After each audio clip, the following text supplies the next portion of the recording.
Bonjour, bienvenue dans cette vidéo tournée un peu façon vlog pour simplement finir l'année. Je raisonne en année scolaire de septembre-octobre à l'été quoi.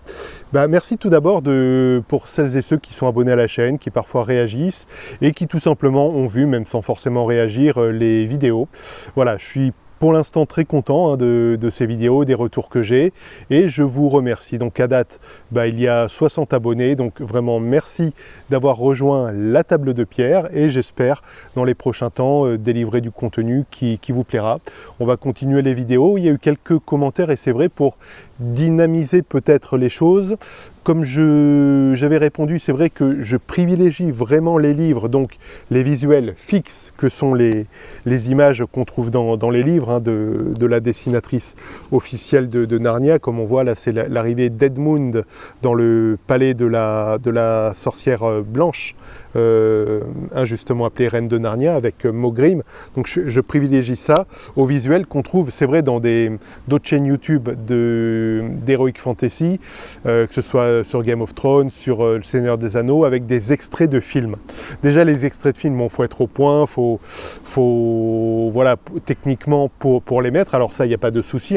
Il se trouve que j'ai d'autres chaînes YouTube, notamment une chaîne de théologie et une chaîne de photos vidéo, donc techniquement ça ne me pose pas de souci, mais j'aimerais vraiment privilégier autant que possible les livres.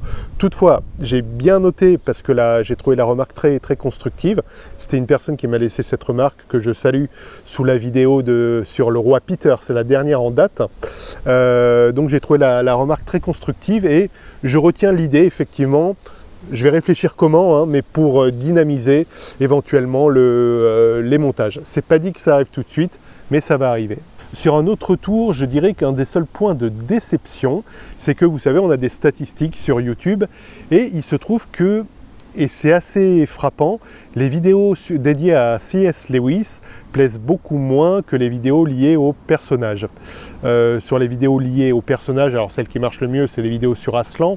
C'est pas étonnant, c'est le personnage le clé et le personnage le plus fascinant des Chroniques de Narnia. Mais les épisodes sur C.S. Lewis, si on prend l'ensemble des vidéos sur les personnages d'un côté et l'ensemble des vidéos sur C.S. Lewis de l'autre, font beaucoup moins de vues.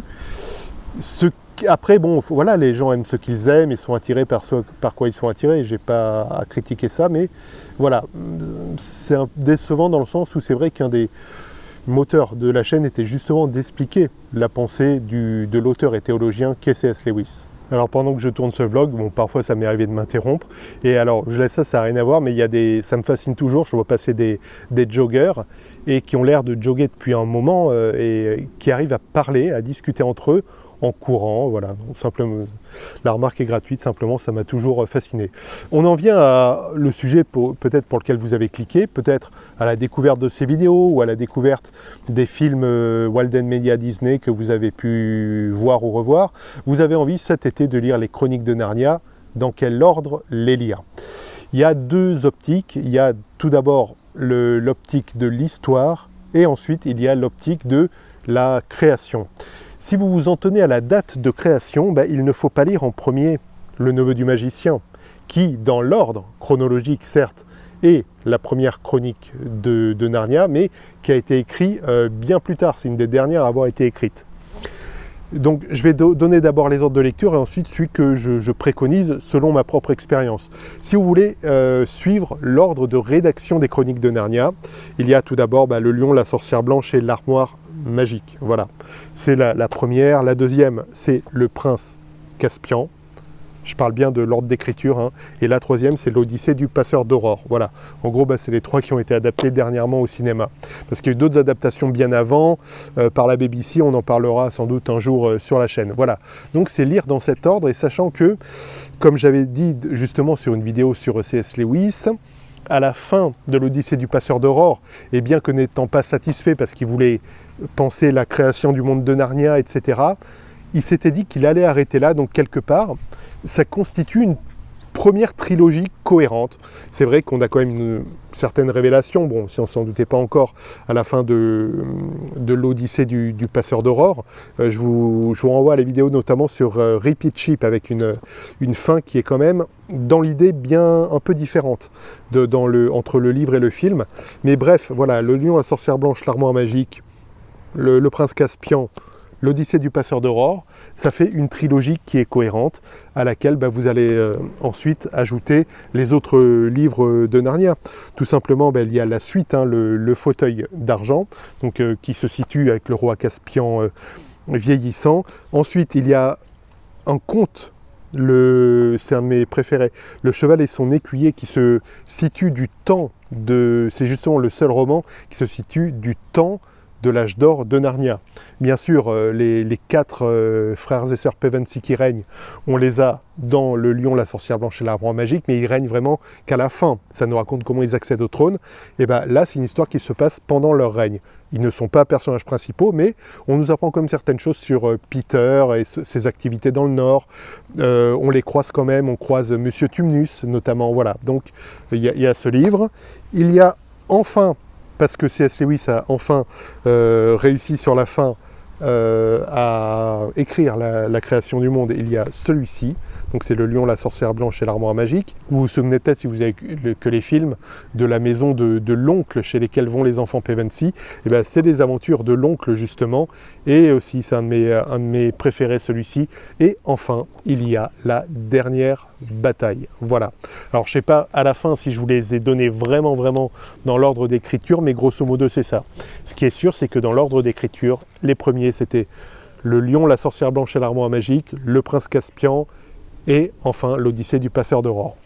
À titre personnel, et étant donné qu'il y a vraiment une cohérence scénaristique, et étant donné que la période d'écriture entre la plus ancienne et la plus récente chronique n'est pas si énorme, finalement il y a 10 ans à peu près, je privilégie l'ordre narratif. Du coup, à titre personnel, quand je relis les chroniques, vraiment je préfère prendre l'ordre de l'histoire. Donc je vais vous les reclasser. Donc il y aurait en premier le neveu du magicien, la création du monde de Narnia, la découverte du monde de Narnia par des fils d'Adam et des filles d'Ève, l'histoire du premier roi de Narnia, comment a été instituée la royauté à Narnia, etc.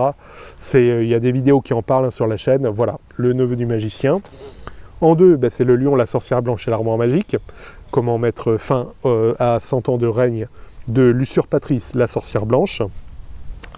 En trois, il y a Le Cheval et son écuyer, donc une histoire qui, on découvre un peu aussi Calormen, ce royaume ennemi de Narnia, mais une histoire qui se passe donc du temps des 4 rois, Peter, Edmund, Suzanne et Lucie, donc de l'âge d'or de Narnia. Et ça ressemble aussi un peu, Le Lion, le Cheval et son écuyer, c'est un côté très conte des Mille et une nuits aussi. Vraiment, c'est un de mes préférés. Je ferai le top un jour, une tier list, c'est ce qui se fait actuellement. Le top de mes romans préférés de Narnia. En 4, il y a Le Prince Caspian, voilà, découverte d'un des personnages principaux du monde de Narnia, Le Prince Caspian, là aussi des différences. Alors, pas tant philosophiquement, mais sur la forme, vraiment, avec le film. Donc, vraiment, lisez-la.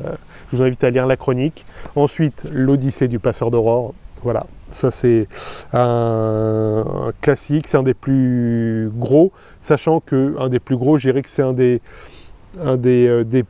moins fins, je dirais, parce qu'ils sont quand même le plus gros est largement moins gros qu'un tome du Seigneur des Anneaux, notamment. Hop, l'Odyssée du passeur d'aurore. Ensuite, il y a le crépusculaire, le fauteuil d'argent. Là aussi, j'aimerais qu'un jour, je ne sais pas s'il sera un jour adapté au cinéma, mais pour le coup, il y a un réalisateur, et s'il revient au top de sa forme, parce qu'il a fait un peu de la bouse, il faut dire ce qui est ces dernières années, mais un réalisateur, s'il revient au top de sa forme, que je vois très bien adapter ça, et ça pourrait vraiment dépoter. J'ai même en tête un casting, etc. Mais bon, j'ai 60 abonnés, je suis inconnu à Hollywood, donc faut pas rêver. Mais voilà, le fauteuil d'argent, qui est aussi un de mes préférés, en fait. Voilà, et enfin, peut-être mon préféré, La Dernière Bataille. Très dur, on est moins dans l'enfantin. Disons qu'un enfant qui aurait de 7-8 ans, peut-être, qui auraient commencé à lire Narnia à l'époque, au moment où ça sortait, seraient ados en fait, au moment où ce bouquin est sorti. Voilà, imaginons un enfant qui commence à lire Narnia dans les années 50, au moment où le premier tome sort, il grandit avec la saga. De même que certains ont grandi avec la saga Harry Potter. Les premiers lecteurs d'Harry Potter qui avaient 7 ou 8 ans, c'est vrai que le premier tome d'Harry Potter leur est accessible. En revanche, ils ne pourraient pas lire de but en blanc le dernier, Les Reliques de la Mort. En fait, ce qu'il y a, c'est que certains ont grandi avec. Ben, c'est un peu pareil. Là, c'est quelque chose de plus adulte, qui nécessite, avec une fin qui peut être un peu difficile, qui est aussi merveilleuse, hein. Ça se finit, il y a un vrai bouquet final dans Narnia, mais pour certains personnages, j'en ai je l'ai un tout petit peu évoqué dans la vidéo sur Peter, pour certains personnages c'est un peu plus dur et vous retrouvez ça dans la dernière bataille qui clôture Narnia. Voilà ce que je pouvais dire, il me reste à vous souhaiter un bel été de lecture de Narnia ou d'autres d'ailleurs. Si vous voulez découvrir C.S. Lewis, je vous laisse une playlist entière dédiée à C.S. Lewis, l'auteur des Chroniques de Narnia, son mode de pensée, d'où il vient, son enfance, son rapport avec les contes et les légendes, son rapport évidemment avec la théologie chrétienne. Ça va s'afficher là si ça ne s'est déjà affiché.